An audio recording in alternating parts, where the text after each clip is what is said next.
Saudara yang kasih dalam Tuhan Yesus, kemarin kita sama-sama bersama keluarga kita berbagi kasih.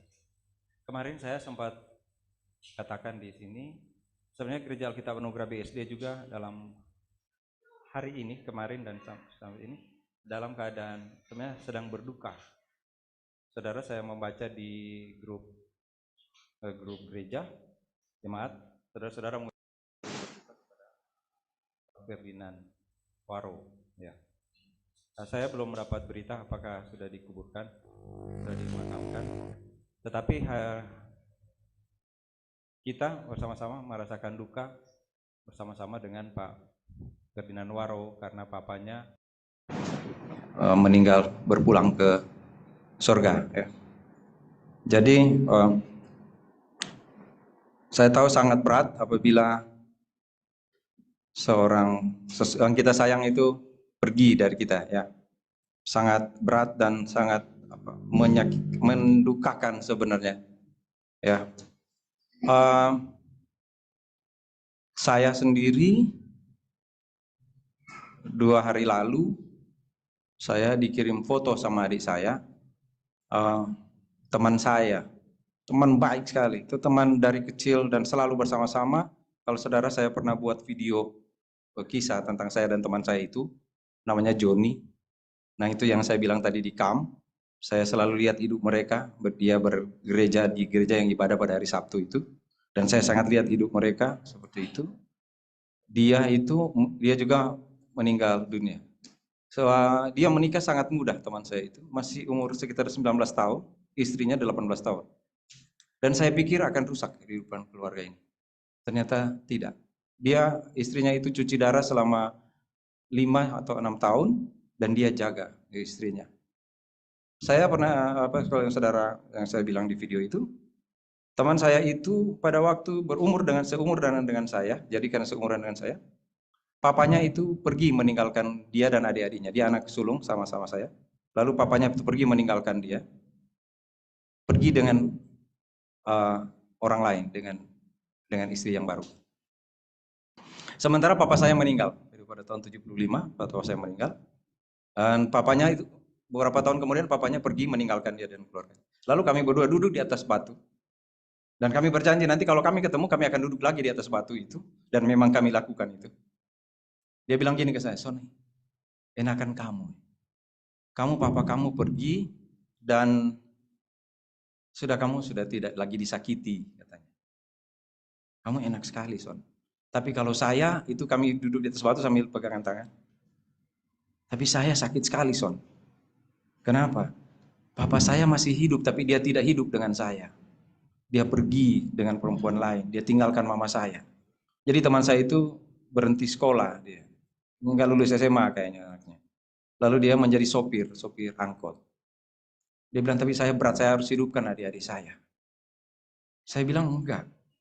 Menurut saya kamu yang enak, karena kalau satu waktu kamu rindu papa kamu bisa berdiri di pinggir jalan dan lihat papa kamu lewat. Papa kamu masih ada, John. Saya enggak. Saya cuma pergi ke kuburan dan lihat, itu papa saya. Kamu masih bisa. Dia bilang, tidak, Sony, sakit sekali. Nah, beberapa tahun kemudian saya pulang. Jadi saya sudah menikah, sudah dengan Yosi, waktu itu kami pulang. Terus ada orang bilang ke Yosi, "Sony ada?" Nah, dia kaget, kok dia tahu? Ya. Lalu kami ketemu dan seperti janji kami akan duduk di atas batu itu. Kalau di Manado bilang Dumato. Dumato. Kami duduk di situ. Lalu dia bilang ke saya, "Sony, papa sakit. Papanya sakit, cuci darah. Saya baru selesai mengurus istri saya dan istrinya sudah meninggal." Istrinya meninggal, sudah meninggal. Sekarang papa pulang, Sony. Terus apa yang terjadi? Saya pikir, aduh, dia mau bilang dia balas. Dia bilang, enggak. Saya urus sekarang papa dalam keadaan selalu cuci darah. Papa pulang ke saya dan minta maaf ke saya. Dan saya urus papa saya.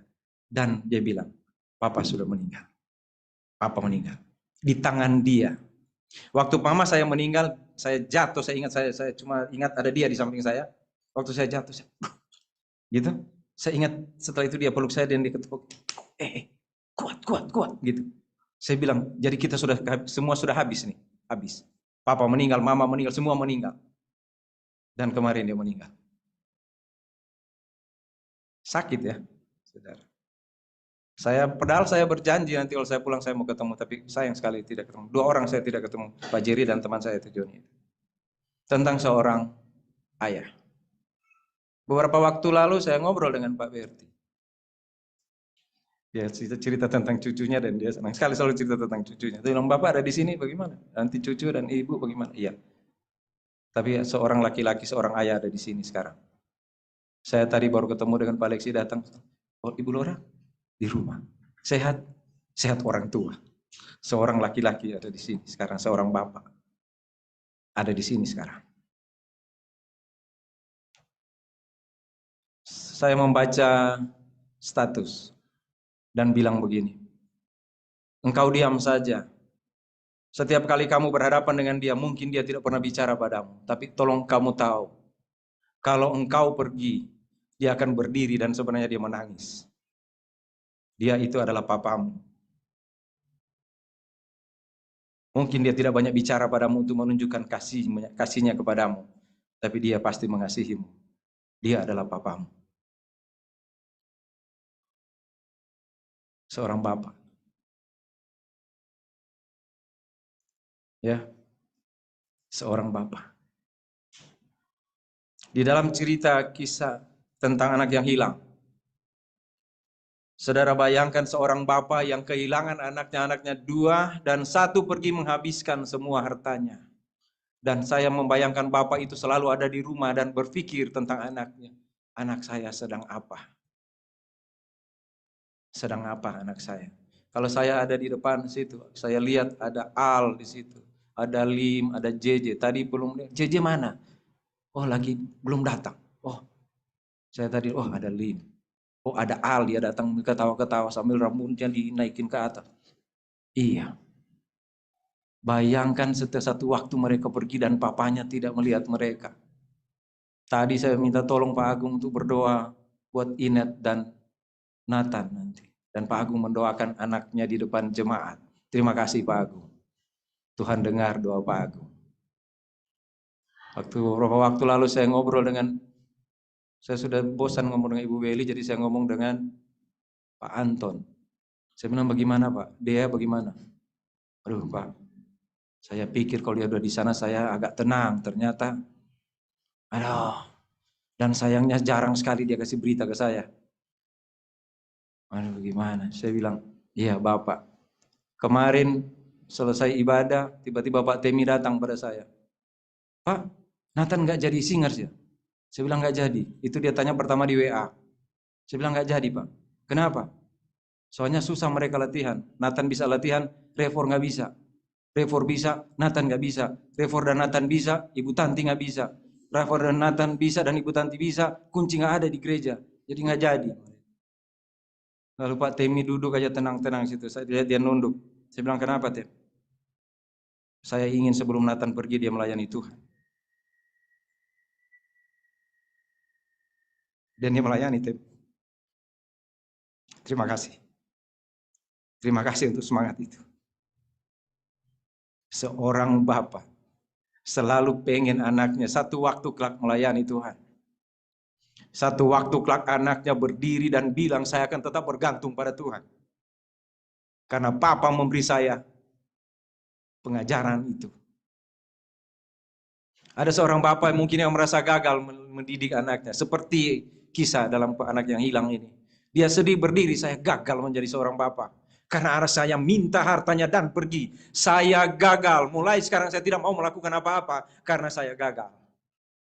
Tapi tidak untuk bapak ini kalau saudara baca dalam Alkitab. Setiap saat dia berdiri melihat keluar kapan anaknya kembali balik di rumahnya karena rumah ini damai bagi dia. Kapan anaknya balik? Setiap saat dia melihat keluar, kapan si bungsu balik? Saya menunggu setiap saat. Saya mungkin gagal dan dia mungkin gagal dalam hidupnya, tapi saya mesti berdiri di rumah ini menunggu dia balik. Saya akan tetap berdiri di sini menunggu dia kembali. Ada anak yang sulung di situ yang selalu memberi penghiburan padanya, selalu bekerja dengan rajin. Ada orang-orang upahan di rumah dia, dia selalu bahagia. Tapi ada satu yang hilang. Anak saya sudah mati. Itu yang dia katakan, sudah pergi. Anak saya sudah mati. Ada banyak sekali seorang anak pergi menyakiti bapaknya. Bapaknya tidak bisa mengeluarkan air mata di depan anaknya, dia diam saja di situ. Tapi dia tersakiti, kenapa anak saya jadi seperti ini? Apa saya gagal? Tetapi bapak ini berdiri dan ini menjadi contoh. Berdiri di sini. Dan dia akan datang. Bapak-bapak, berdiri terus di tempat di mana kita berada. Dan anak kita akan kembali. Anak kita akan kembali. Seorang laki-laki tahu kembali ke rumahnya. Itu kata mama saya kepada saya. Waktu saya pergi, kalau saya sudah nakal-nakal, dia cuma bilang ke adik perempuan saya yang paling kecil, Anita, cuma ada tempat yang kita mau pergi, rumah sakit atau kantor polisi. Karena cuma dua itu dia akan ketemu saya. Tapi dia bilang kepada saya, tapi tahu, dari dulu papa bilang, laki-laki akan kembali ke rumahnya. Papa saya tentara, ibu, bapak. Dan dia berperang. Dan dia pulang, dia bawa ada Alkitab di sini, ada bekas bolong di situ. Ternyata kena peluru. Dan dia bilang kepada mama saya, katanya, ini saya nggak dengar. Dia bilang ke mama saya, laki-laki akan kembali. Kita akan bertarung habis-habisan para orang tua, para laki-laki, para bapak-bapak. Untuk keluarga kita, untuk orang yang kita kasihi. Dan kita akan kembali.